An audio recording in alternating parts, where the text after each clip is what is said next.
अस्सलाम वालेकुम वरहमतुल्लाहि वबरकातुहू। एक हाजी साहब काफ़ी बीमार थे।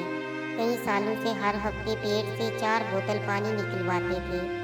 अब उनके गुर्दे वाश होते होते ख़त्म हो चुके थे। एक वक्त में आधा स्लाइस उनकी ग़िज़ा थी। सांस लेने में बहुत दुश्वारी का सामना था। नकाहत इतनी के बगैर सहारे के हाजत के लिए ना जा सकते थे। एक दिन चौधरी साहब उनके यहाँ तशरीफ़ ले गए और उन्हें सहारे के बगैर चलते देखा तो बहुत हैरान हुए।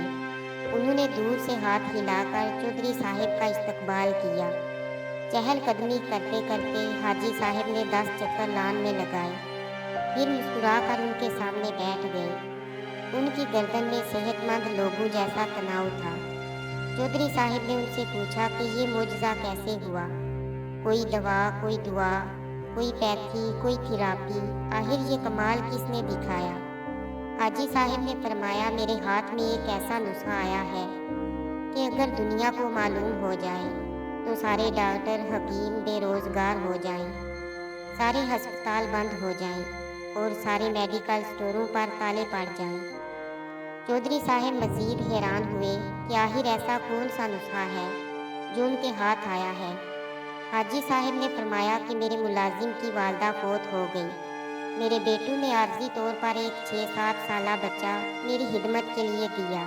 मैंने एक दिन बच्चे से पूछा कि आखिर किस मजबूरी की बिना पर तुम्हें इस उम्र में मेरी खिदमत करना पड़ी। बच्चा पहले तो खामोश रहा, फिर सिसकियाँ भरकर बोला कि एक दिन मैं घर से बाहर था। मेरी अम्मी, अब्बू, भाई, बहन सब सैलाब में बह गए। मेरे माल मवेशी, डबर डंगर ज़मीन पर रिश्तेदारों ने कब्जा कर लिया। अब दुनिया में मेरा कोई नहीं।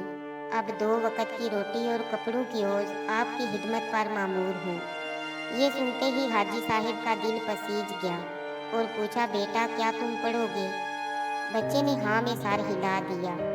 हाजी साहब ने मैनेजर से कहा कि इस बच्चे को शहर के सबसे अच्छे स्कूल में दाखिल करवाओ। बच्चे का दाखिल होना था कि उसकी दुआओं ने असर किया। कुदरत मेहरबान हो गई। मैंने 3 सालों के बाद पेट भरकर खाना खाया।